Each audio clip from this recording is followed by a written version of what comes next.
Hello students, welcome back to Sapphire Blue Chem Spark. இன்னைக்கு செஷன்ல நாம sample paper 24-25 அதுல இருந்து 3 மார்க்ஸ் 5 மார்க்ஸ் டிஸ்கஸ் பண்ணலாம். அதுக்கு முன்ன லாஸ்டா நான் போட்ட வீடியோல ஒரு 2 questions, one from MCQ and one from 2 marks, அதை கொஞ்சம் இப்ப பார்த்துடலாம். The first question from section A என்ன கொடுத்திருந்தாங்கன்னா, this is reasoning assertion question. Assertion என்ன கொடுத்திருக்காங்கன்னா, lambda m not equal to lambda m minus a root c, இது கொடுத்திருக்கிற statement. Reason என்ன கொடுத்திருந்தாங்கன்னா, a is constant for sodium chloride, calcium chloride, magnesium sulfate for a given solvent and at a temperature, இதுதான் கொடுத்திருந்தாங்க. ஆக்சுவலா assertion நாம discuss பண்ற போது நாம போடுற கிராஃப் மோலார் கண்டக்டிவிட்டிக்கும் கான்சன்ட்ரேஷனுக்கும் நம்ம கிராஃப் போட்டோம்னா lambda m versus root C, இதுக்கு தான் நம்ம கிராஃப் போடுவோம். அப்போ ஒரு ஸ்ட்ராங் எலக்ட்ரோலைட்டா இருந்ததுன்னா நமக்கு இந்த மாதிரியான ஒரு கர்வ் கிடைக்கும். இப்ப இந்த பாயிண்ட்ல இதுதான் எனக்கு lambda M not, that is limiting molar conductivity. அப்போ இந்த லாம்டா எம் நாட்ன்றது ஆக்சுவலா ஒரு இன்டர்செப்ட், அது லாம்டா எம்மையும் ரூட் சியையும் நான் பிளாட் பண்ற போது கிடைக்கிறது. அப்ப ஈக்குவேஷன் எனக்கு எப்படி இருந்திருக்கணும், lambda M equal to lambda M naught minus A root C, இதுதான் கரெக்டான ஈக்குவேஷன். அண்ட் இந்த ஈக்குவேஷனுக்கு என்ன பேரு, DHO, டிபை-ஹக்கல்-ஆன்சகர் ஈக்குவேஷன். பட் ஈக்குவேஷனை என்ன பண்ணிட்டாங்க, மோலார் கண்டக்டிவிட்டியையும் லிமிட்டிங் மோலார் கண்டக்டிவிட்டியையும் பிளேஸ் மாத்திட்டாங்க. அப்ப கண்டிப்பா assertion is false. இதே நாம ரீசன் எடுத்தோம்னா a is constant, aன்றது ஆக்சுவலா என்ன, ஸ்லோப். இப்ப ஃபார் எக்ஸாம்பிள் இந்த கர்வை நான் ஒரு சோடியம் குளோரைடுக்கு டிரா பண்ணிருக்கேன், ஸ்ட்ராங் எலக்ட்ரோலைட் அப்படின்னா இதுக்கு கிடைக்கக்கூடிய அந்த ஸ்லோப் அந்த பர்டிகுலர் டெம்பரேச்சர்ல அந்த சால்வெண்ட்ல கண்டிப்பா கான்ஸ்டன்டா தான் இருக்கும். அப்ப ரீசன் என்ன சொல்லுது, they have given different electrolytes, sodium chloride, calcium chloride, magnesium sulfate. இவங்களுக்கு ஒவ்வொரு டைமும் நம்ம அந்த ஸ்ட்ராங் எலக்ட்ரோலைட்டுக்கான கிராஃப் போடுற போது கண்டிப்பா ஏ அந்த பர்டிகுலர் எலக்ட்ரோலைட்டுக்கு கான்ஸ்டன்டா இருக்கும். அப்ப ரீசன் இஸ் கரெக்ட். அப்போ 14th கொஸ்டின்ல assertion is false, reason is true அப்படின்னு முடிஞ்சிரும். Next question section B. Section பில 19th கொஸ்டின். இந்த 19th கொஸ்டின் பார்த்தோம்னா இதுதான் அவங்க கொடுத்திருக்கிற டயக்ராம். இந்த டயக்ராம்ல என்ன கேட்டிருக்காங்கன்னா, write the cell representation and carriers of the current in the salt bridge and overall reaction, இதுதான் கேட்டிருக்காங்க. பட் இங்க பார்த்தோம்னா நமக்கு யாரு ஆனோட் யாரு கேத்தோட் அதை மென்ஷன் பண்ணல. சோ இந்த சைடு X இருக்கு, அந்த பக்கம் Y இருக்கு. அப்ப நம்ம யூசுவலா செல் பார்த்த உடனே என்ன சொல்லிடுவோம், லெஃப்ட்ல இருக்கிறவங்க ஆனோட், ரைட்ல இருக்கிறவங்க கேத்தோட். லெஃப்ட்ல ஆக்சிடேஷன் நடக்கும், ரைட்ல ரிடக்ஷன் நடக்கும்னு சொல்லிடுவோம். அப்ப கரண்ட் எங்க இருந்து பாஸ் ஆகும், ஆக்சுவலா எலக்ட்ரானோட மூவ்மெண்ட் ஆனோடு டு கேத்தோடா இருக்கும். கரண்ட் கேத்தோட்ல இருந்து ஆனோடு வரதா சொல்லுவோம். அப்ப ஒரு சர்க்கியூட்ல கரண்ட் பாஸ் ஆகுதா இல்லையான்றதை டிடெக்ட் பண்றதுக்கு கால்வனோமீட்டரை நாம எடுத்துப்போம். இப்ப இந்த டயக்ராம்லயும் கால்வனோமீட்டர் கொடுத்திருக்காங்க. But the direction of flow of current எங்க காட்டுதுன்னா அது ஜீரோல இருந்து பாசிட்டிவ்க்கு காட்டுது. அப்ப இந்த கால்வனோமீட்டரோட டைரக்ஷன் பாசிட்டிவ்ல இருக்கு. இங்க கால்வனோமீட்டரோட நீடில் பார்த்தோம்னா அது கிளாக்வைஸ்ல டிஃப்ளெக்ட் ஆகி நிக்குது. கிளாக்வைஸ்ல டிஃப்ளெக்ட் ஆனதுன்னா கண்டிப்பா இதுதான் எனக்கு பாசேஜ் ஆஃப் கரண்டா இருக்கும். கரண்ட் ஆக்சுவலா நமக்கு கேத்தோடு டு ஆனோடு தான் போகணும். அப்ப இந்த டயக்ராம்ல லெஃப்ட் சைட்ல இருக்கிறவங்க யாருன்னா கேத்தோட், ரைட் சைட்ல இருக்கிறவங்க ஆனோட். அப்ப direction of flow of electron reverse ஆகும். So this is the direction of flow of electron. So flow of எலக்ட்ரானுக்கு ஆப்போசிட்ல கரண்ட் பாஸ் ஆகுதுன்னு சொல்றோம். இப்பதான் நாம இந்த டயக்ராம்ல ஆனோட் யாரு கேத்தோட் யாருன்னு கண்டுபிடிச்சிருக்கோம். இப்போ நாம இவங்களுக்கு செல் ரெப்ரசன்டேஷன் எழுதலாம். Cell representation anode followed by cathode அப்படினே எழுதிக்கலாம். So anode representation Y in Y2+ and Y இங்க சாலிட் ஸ்டேட்ல இருக்கு, Y2+ aqueous ஃபார்ம்ல இருக்கு, salt bridge. Then இங்க வந்தோம்னா X plus that is reduced to X. So Y is oxidized to Y2+, X plus is reduced to X ன்னு கொடுத்துட்டோம். This is what the cell representation of the given diagram. அப்போ இந்த மாதிரி electrochemical cell கொடுத்துட்டாங்கன்னா அங்க கால்வனோமீட்டர்ல direction of flow of கரண்ட்டை பார்த்துட்டு தான் யாரு ஆனோட் யாரு கேத்தோட்னு ஃபிக்ஸ் பண்ணணும். Carrier of the current in the salt bridge, salt bridge இங்க இருக்காங்க. சோ சர்க்யூட்ல பார்த்தோம்னு சொன்னா இந்த ஆனோடையும் கேத்தோடையும் கனெக்ட் பண்ற சர்க்யூட்ல எலக்ட்ரானோட ஃப்ளோன்னு சொல்லுவோம். பட் இங்க என்ன கேட்டிருக்காங்க, carriers of the current in the salt bridge கேட்டிருக்காங்க. ஆக்சுவலா இங்க நமக்கு XClன்ற சால்ட் இருக்கு, இங்க YCl2ன்ற சால்ட் இருக்கு. அப்ப இவங்க அயனைஸ் ஆனாங்கன்னா X பிளஸ் Cl மைனஸ், இவங்க அயனைஸ் ஆனா Y2 பிளஸ் 2Cl மைனஸ்னு கிடைக்கும். அப்ப இந்த கம்பார்ட்மெண்ட்ல பிரசன்ட் ஆகி இருக்கிறவங்க ions. So carriers of the current in the salt bridge is ions னு எழுதலாம். So the answer for this question is ions. Overall reaction we have to write the redox reaction. Cell representation ல இருந்து பார்த்தோம்னா Y and X plus are taken in reactant side, then it gives rise to Y2 plus plus X. இப்ப இந்த ஈக்குவேஷனை balance பண்ணணும். ஏன்னா transfer of electron vary ஆகுது. அப்போ Y கொடுக்கக்கூடிய 2 எலக்ட்ரானையும் X தான் ரிசீவ் பண்ணணும். இங்க எத்தனை டைம் X வருவாங்க, 2 times வரும். So this is what the overall redox reaction.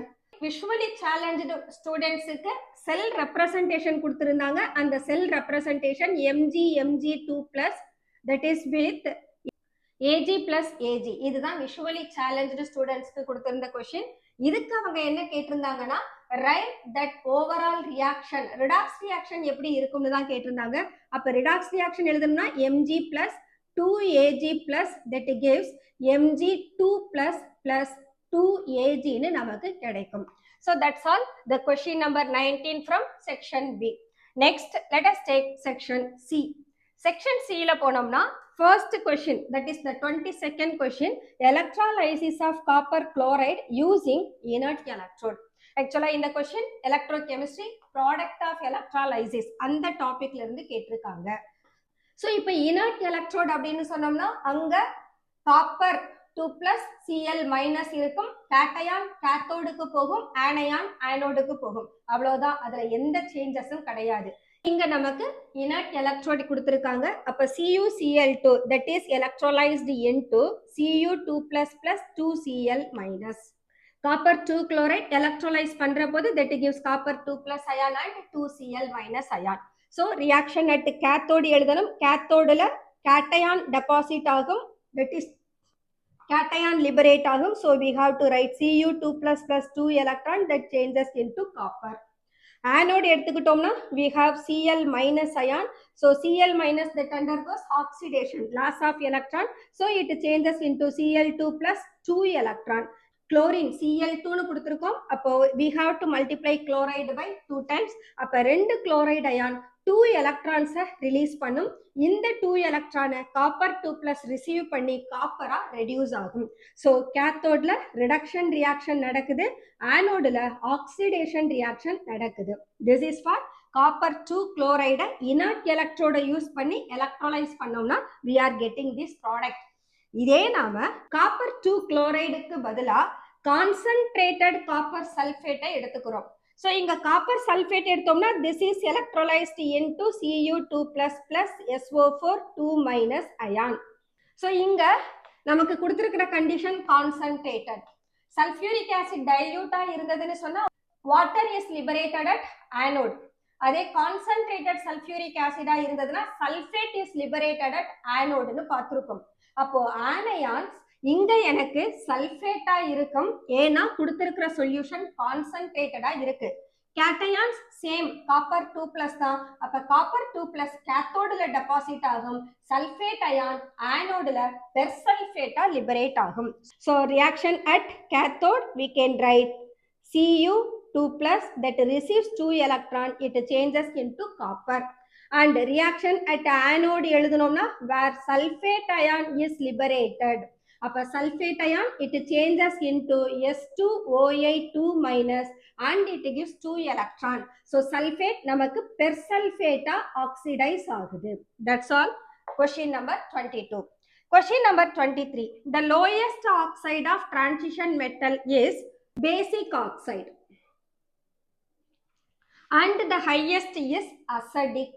இப்ப நமக்கு lowest transition metal oxides are basic அப்படின்னா யூசுவலா ஒரு சப்ஸ்டன்ஸ் எலக்ட்ரானை டொனேட் பண்ணாங்கன்னா those are said to be bases னு சொல்லலாம்.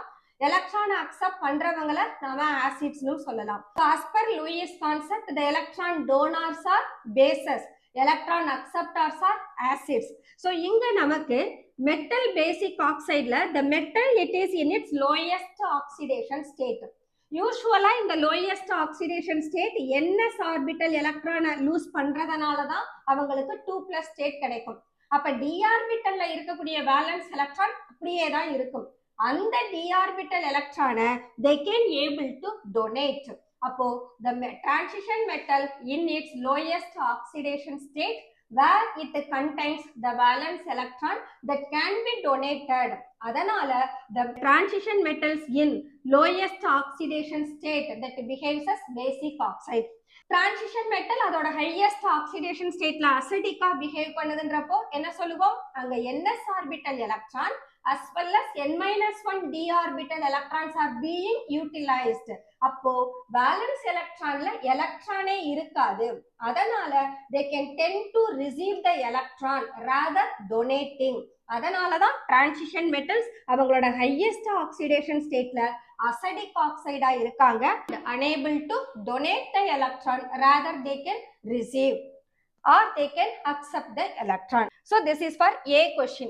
B question எடுத்துட்டோம்னா chromium is a hot metal while mercury is a liquid.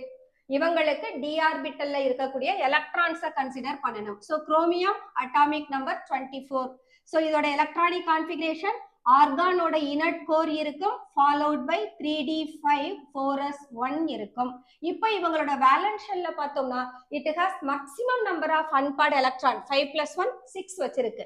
இதே நான் மெர்க்குரி எடுத்தேன்னு சொன்னா இவங்களுடைய வேலன்ஸ் ஷெல் பார்த்தோம்னா xenonோட எலக்ட்ரானிக் கான்ஃபிகரேஷன் எடுத்திருக்கும் and it has 5d 10 4s2 இருக்கும். இப்போ d ஆர்பிட்டல் s ஆர்பிட்டல் இவங்க ரெண்டு பேர்லயுமே எலக்ட்ரான்ஸ் பேர் ஆகி இருக்காங்க. So mercuryல 5d orbital is fully filled, but in chromium the 3d orbital is half filled. That means it has 5 unpaired electron, but mercuryல the d orbitals are having 10 electrons, but all those are paired. So இங்க number of unpaired electrons அதிகமா இருந்ததுன்னு சொன்னா then the interatomic interactions will be maximum for the metal and hence chromium is said to be hard. The number of unpaired electron is 0 and hence it has no strong interatomic interactions. That's why mercury is existing in liquid state. The next question, ionization enthalpy of elements of 3d series does not vary much with increasing atomic number. Atomic number increase ஆக அதனுடைய ionization enthalpyல பெருசா எந்த சேஞ்சஸும் இல்ல ஏன்னு கேக்குறாங்க. இப்போ நமக்கு electron first of all ns ஆர்பிட்டல்ல கம்ப்ளீட் ஆயிடும். then the valence electron enters into n-1 d orbital. இப்போ n-1 d orbital electron those are progressively filled from 1 to 10. then this n-1 d orbital it has poor shielding effect.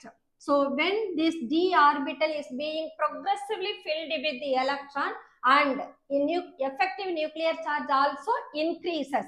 So the shielding effect of n-1 d orbital that counterbalance the effective nuclear charge and hence ionization enthalpy of elements in 3d series do not vary much.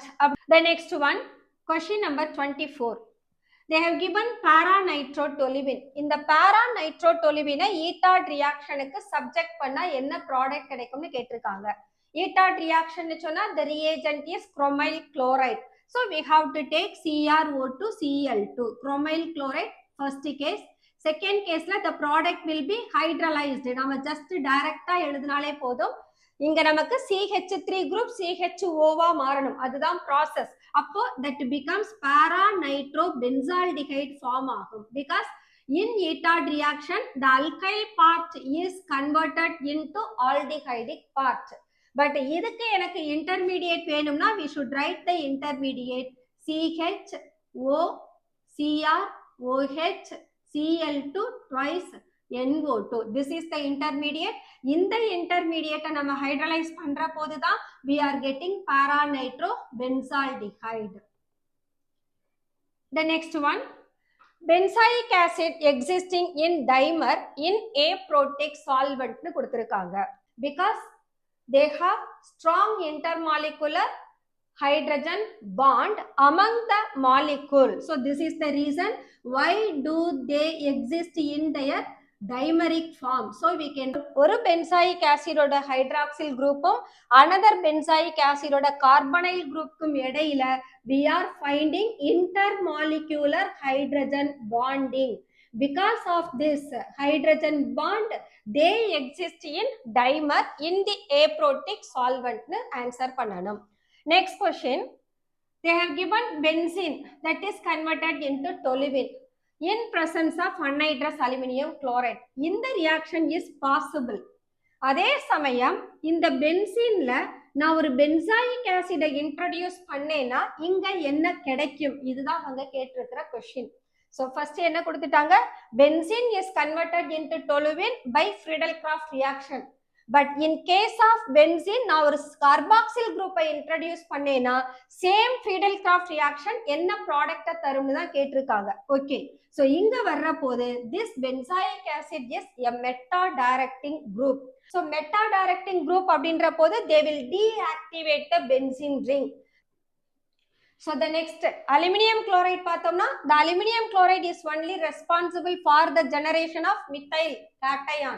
But இந்த aluminium chloride என்ன ஆகும்னா carboxylic ஆசிடோட போய் find ஆகிடும்.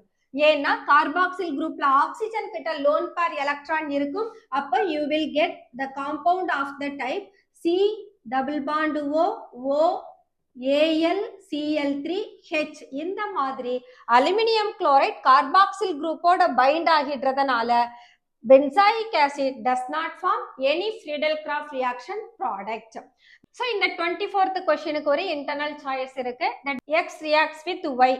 But X யாருன்னு சொன்னா it does not undergo aldol reaction. So it does not provide aldol product.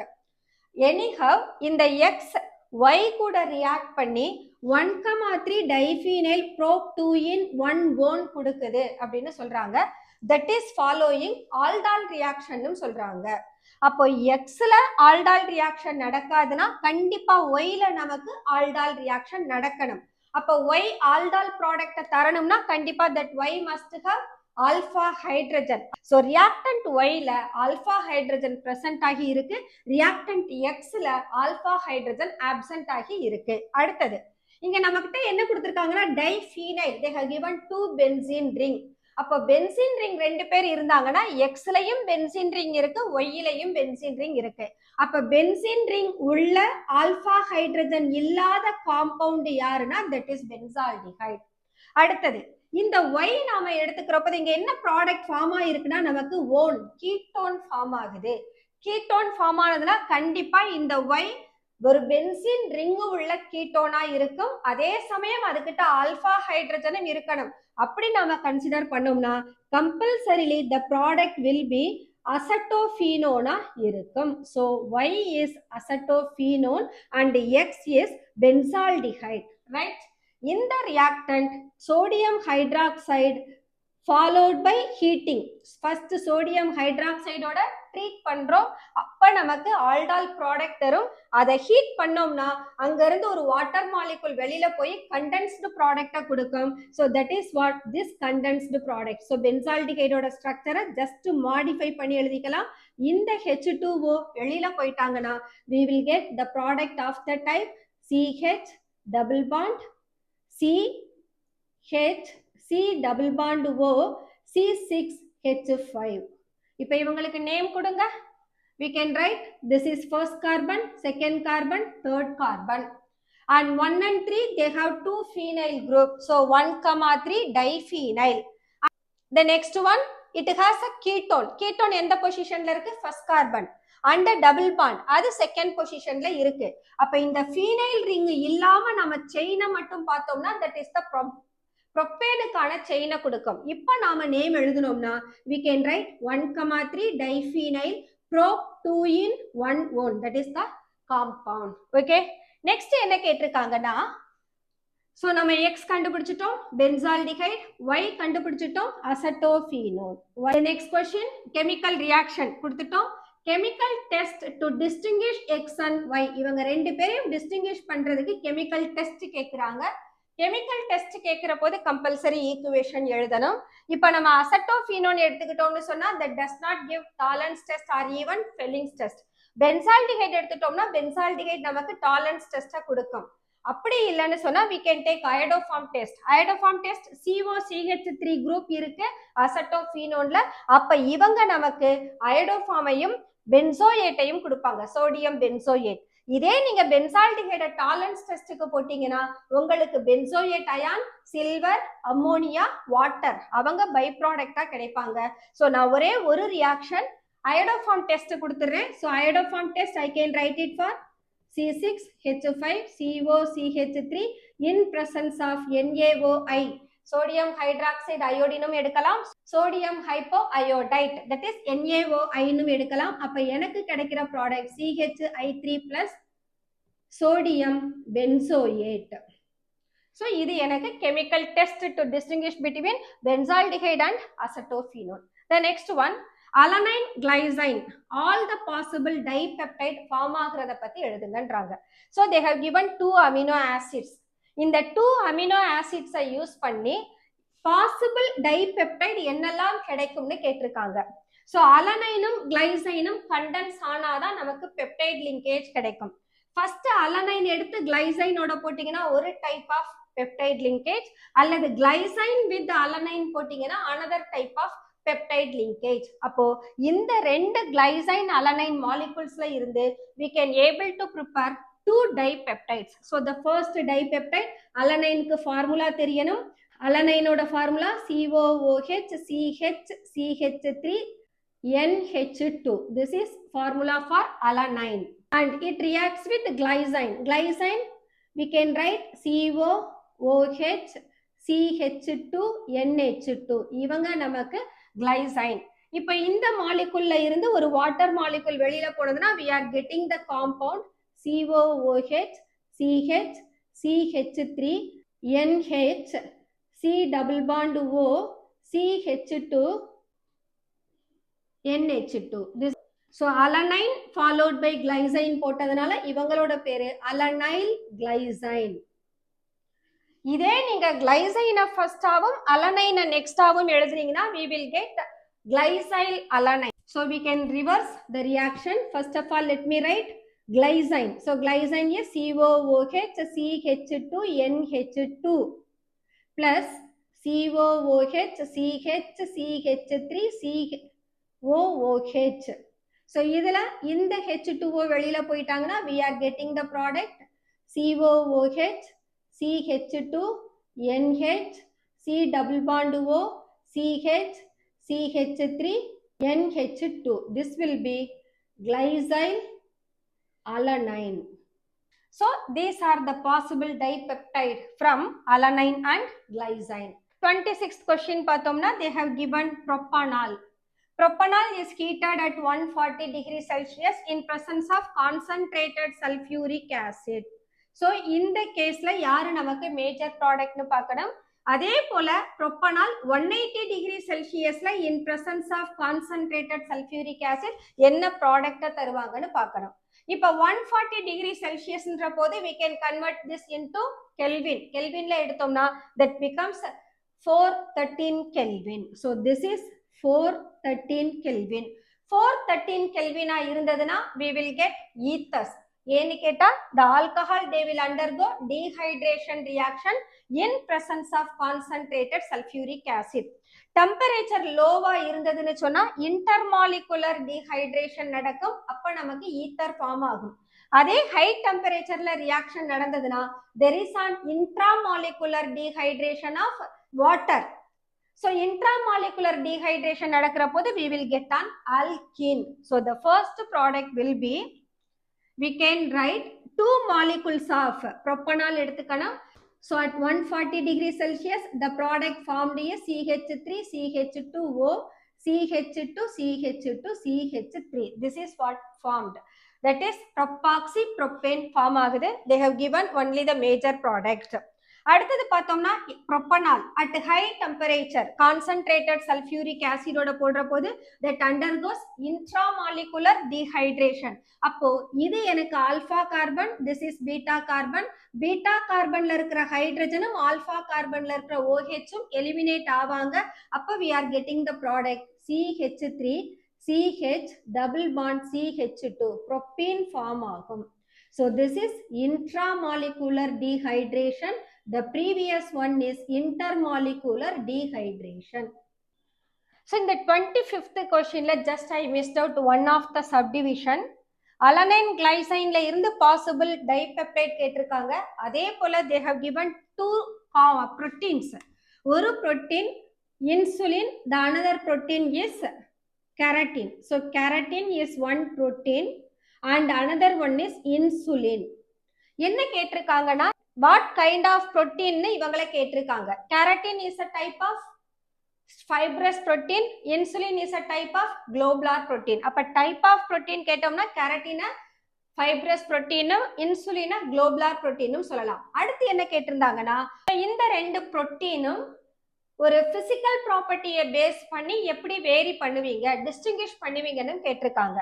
ஆக்சுவலா fibrous proteins are insoluble in water and globular proteins are soluble in water. அப்போ ஒரு physical property-யை வச்சு distinguish பண்ணோம்னா keratin or fibrous protein which is insoluble in water, insulin globular protein and it is soluble in water னு சொல்லலாம். The next question 27. Isomers of C4H9Cl undergo hydrolysis reaction.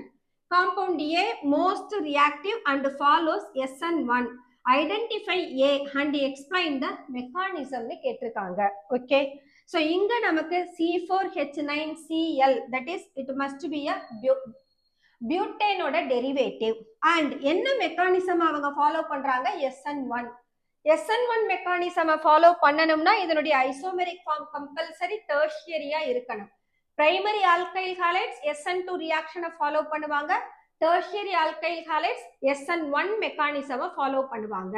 அப்ப compulsory the A must be, the A is 2-chloro 2-methyl propane இருக்கும். Okay, இதனுடைய mechanism கேட்டிருக்காங்க. Mechanism that follows 2 steps. The first step is formation of carbocation. Second step is formation of alcohol. So the first step, let us take CH3 thrice.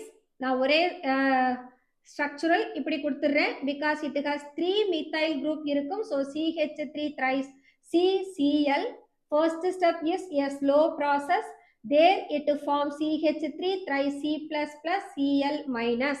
This is the formation of carbocation. Tertiary carbocation form ஆகுது. Second stepல தான் nucleophilic attack வரும். So இந்த carbocation ல nucleophile இல்லாததனால incoming nucleophile இந்த carbocation எந்த directionல வேணாலும் போய் attack பண்ணலாம். அப்ப நமக்கு ஒரு retention of configuration உள்ள ப்ராடக்ட்டும் inversion of configuration உள்ள ப்ராடக்ட்டும் கிடைப்பாங்க. So we can write CH3 CH3, this is plus OH minus, that so we will get CH3 CH3 CH3OH. இது retention of configuration. இதோட inversion of configuration எழுதணும்னா we have to write the OH to the opposite side. So this is inversion of configuration. SN1 mechanism of tertiary butyl chloride. The next one, section D, case study questions discuss பண்ணலாம். First case study என்ன கொடுத்திருக்காங்கன்னா chemical kineticsல இருந்து கொடுத்திருக்காங்க. Chemical kinetics அந்த passage நம்ம read பண்ணோம்னா அந்த passageலயே பார்த்தோம்னா ஹைட்ரஜனும் புரோமினும் react பண்ற போது எந்த மாதிரியான கான்சன்ட்ரேஷன்ல வேரி ஆகுறாங்க அத பத்தி எக்ஸ்பிளைன் பண்ணிருக்காங்க. அதாவது concentration of hydrogen is directly proportional to the square root of bromine அப்படினே கொடுத்துட்டாங்க. அப்ப நம்ம ஒரு ரேட்லா எழுதுற போது ஹைட்ரஜனோட கான்சன்ட்ரேஷனையும் எடுத்துக்கணும், பட் புரோமினோட கான்சன்ட்ரேஷன் எடுக்கிற போது ஸ்கொயர் ரூட்னு சொல்லிட்டாங்க. ஸ்கொயர் ரூட்னா அப்ப அங்க order with respect to bromine நமக்கு ஹாஃப்னு மாறும். இங்க ஹைட்ரஜனோட ஆர்டர் ஜஸ்ட் 1 தான், ஏன்னா அதுக்கு எந்த நம்பரும் அவங்க ஸ்பெசிஃபை பண்ணல. அப்ப ஹைட்ரஜனும் புரோமினும் ஒரு ரியாக்ஷன்ல ரியாக்ட் பண்ற போது அவங்களுக்கு ரேட் லா அல்லது ரேட் எக்ஸ்பிரஷன் எப்படி எழுதுவீங்கன்னு கேட்டா, that is the first question. H2 plus Br2 it gives 2HBr. As per the passage, hydrogen oda order that corresponds to 1 and bromine oda order that corresponds to 1/2. ஏன்னு கேட்டா square ரூட்னு கொடுத்தாச்சு. அப்ப நான் இப்ப rate லா expression இவங்களுக்கு எழுதணும்னா rate equal to rate constant into concentration of H2 and concentration of Br2 power half னு எடுத்துப்போம். So this is what the rate law expression for this reaction. இப்போ இவங்களோட overall order of the reaction கண்டுபிடிச்சோம்னு சொன்னா that n equal to 3/2 னு கிடைக்கும். Unit of rate constant கண்டுபிடிக்கிறதுக்கு we have the formula mole power 1 minus n liter power n minus 1 second power minus 1. இப்போ இதனுடைய overall order 3/2 னு தெரியும். இதுல சப்ஸ்டிடியூட் பண்ணீங்கன்னா mole power 1 minus 3/2 litre power 3/2 minus 1 second power minus 1 னு கிடைக்கும். 1 minus 3/2 னு சொன்னா we will get minus half. அப்ப யூனிட் ஆஃப் மோல்க்கு minus half, லிட்டருக்கு 3/2 minus 1. அப்ப 1.5ல 1 போனா half. அப்ப litre power plus half, second power minus 1. So this is what the unit of rate constant. Next question, how will the rate of reaction affected when bromine tripled? இப்ப நம்ம bromine tripledனா Br2 க்கு பதிலா எத்தனை time நாம கொடுக்கணும்? 3Br2 கொடுக்கணும். இப்ப நாம எக்ஸ்பிரஷன்ல போட்டோம்னா we can have rate equal to K into concentration of H2 into 3 times of Br2 power 1/2 னு வந்துரும். இப்போ 3 power 1/2 that makes root 3. So we can write it as root 3 of K into H2 concentration of Br2 power 1/2 னு கிடைக்கும். So in the expression this is equal to rate. அப்ப rate of the reaction that becomes equal to root 3 times increase ஆகுதுன்னு சொல்லலாம். Okay, இது எப்போனா நமக்கு bromine triple times ஆனதுனா we are saying the rate of reaction is affected by root 3 times. அல்லது what change in the hydrogen will triple the rate of the reaction கொடுத்துட்டாங்க. அப்ப rate of reaction எத்தனை time ஆகணும்? 3 times. அப்படின்னா ஹைட்ரஜனோட concentration எப்படி இருக்கணும்னு கேக்குறாங்க. So let us take rate equal to concentration of hydrogen, concentration of Br2 power 1/2 with rate constant. இப்ப rate எத்தனை டைம் வரணும்? எனக்கு 3 times வரணும். So as per the question we are writing 3 times of rate equal to K of x times of H2 into Br2 power 1/2 னு எழுதிடலாம். இதை ஏன் நான் x times எடுத்துக்கிட்டேன்? ஹைட்ரஜன் கான்சென்ட்ரேஷன் எத்தனை டைம் இன்க்ரீஸ் ஆனா ரேட் ஆஃப் ரியாக்ஷன் 3 times வரும். இததான் கேட்டிருக்காங்க. இப்போ இந்த x நாம வெளியில எடுத்துட்டோம்னா we can write x times of K of H2 concentration of H2 Br2 power 1/2 னு கிடைச்சிரும். அப்ப இந்த term is equal to யாரால replace பண்ணுவோம்? ரேட்டால. அப்ப x equal to என்னன்னு கிடைச்சிரும்? 3 னு கிடைச்சிரும். Therefore concentration of hydrogen is tripled. So concentration of hydrogen triple ஆனதுன்னு சொன்னா rate of the reaction increases by 3 times னு சொல்லலாம். Then C question பார்த்தோம்னு சொன்னா we have rate equal to K of A into B. இது ஒரு generalized question. இந்த questionக்கு என்ன பண்ணிருக்காங்கன்னா 2 types of mechanism கொடுத்திருக்காங்க. First mechanism that gives A gives C and D. இந்த process slowவா இருக்கு. அடுத்த mechanism A plus B that gives C plus D, then C it gives E அப்படின்னு கொடுத்திருக்காங்க. இப்ப என்ன கேட்டிருக்காங்கன்னா இந்த கொடுத்திருக்கிற ரேட் எக்ஸ்பிரஷனுக்கு எந்த மெக்கானிசம் சூட்டபிளா அந்த ரேட் எக்ஸ்பிரஷனை எக்ஸ்பிளைன் பண்ணணும்னு தான் கேட்டிருக்காங்க. இப்ப நமக்கு ரேட் எக்ஸ்பிரஷன்ல ஏயும் இருக்கு பியும் இருக்கு. ஃபர்ஸ்ட் மெக்கானிசம் பார்த்தோம்னா we have only A, அங்க ரியாக்டன்ட் B is missing. அதே நம்ம மெக்கானிசம் 2 எடுத்துக்கிட்டோம்னா அங்க ஏயும் பியும் ரியாக்ட் பண்ணி சியும் டியும் தருதுன்னு சொல்றாங்க. அந்த ஸ்டெப் எப்படி இருக்கு? நமக்கு ஸ்லோவஸ்ட் ஸ்டெப்பா இருக்கு. அடுத்த ஸ்டெப்ல போனோம்னா C that gives E but where the reaction is fast. நாம என்ன செய்வோம்? ஆக்சுவலா ரேட் லா எக்ஸ்பிரஷன் ஸ்லோவஸ்ட் ஸ்டெப்புக்கு தான் எழுதுவோம், ஃபாஸ்ட் ஸ்டெப்புக்கு எழுத மாட்டோம். அப்போ இந்த ரெண்டு மெக்கானிசமையும் நாம கம்பேர் பண்ற போது rate எக்ஸ்பிரஷன்ல we have K of concentration of A and concentration of B னு கிடைச்சிருக்கு. அப்ப ஏயும் பியும் இன்வால்வ் ஆகுற mechanism 2 and that step is the slowest step. அப்போ இந்த ரேட் எக்ஸ்பிரஷனை சப்போர்ட் பண்ணக்கூடிய மெக்கானிசம் 2ன்னு சொல்லலாம். The next question, கேஸ் ஸ்டடியில அமைன்ஸ்ல இருந்து கொஸ்டின் எடுத்திருக்காங்க. பட் அமைன்ஸ்ல இருந்து கொஸ்டின் எடுக்கிற போது they have given the 2 compound. ஒன்னு பிப்பரிடைன் அப்படின்ற ஒரு அமைன், அது ஒரு சேச்சுரேட்டட் 6 membered ரிங் உள்ளது.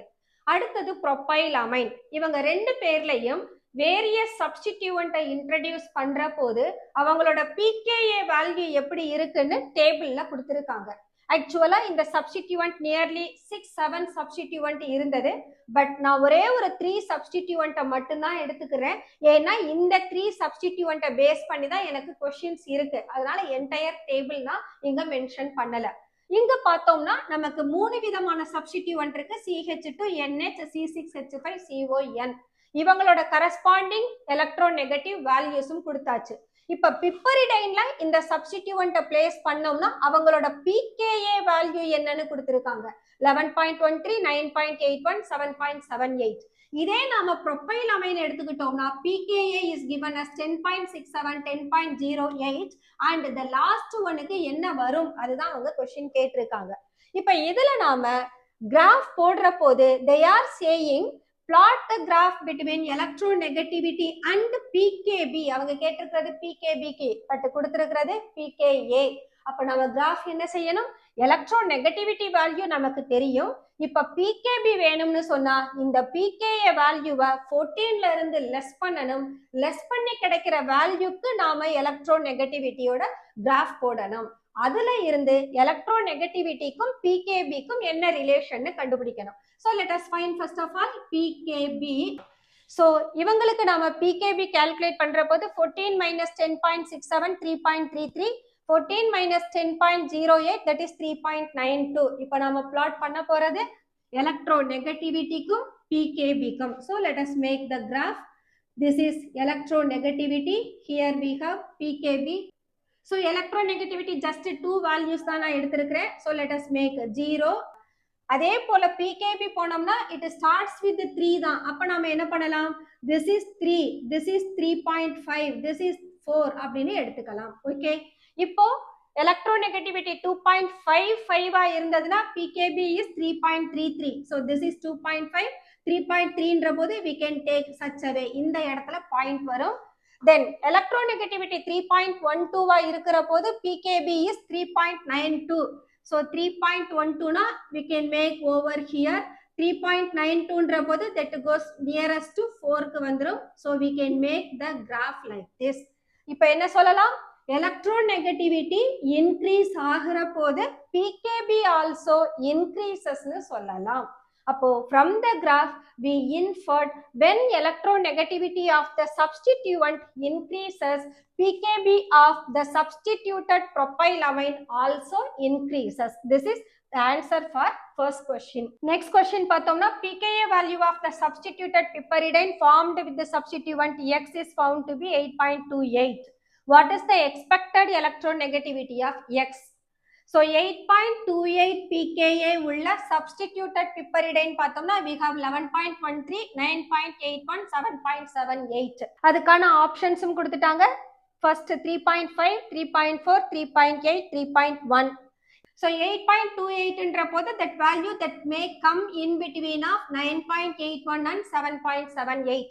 9.81 க்கு அடுத்து 8.28 வரலாம் because the value goes on decreasing.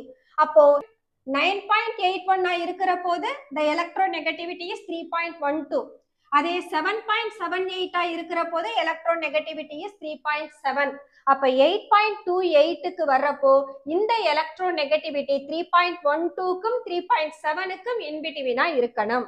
So இதுல நாம பார்க்கிற போது கரெக்டான answer 3.1.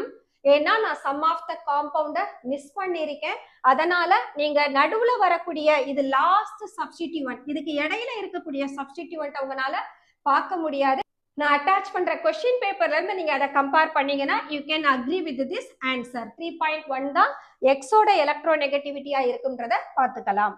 The next question, R question பார்த்தோம்னா what is the most suitable pKa value of the substituted propyl amine formed with the X of electronegativity 3.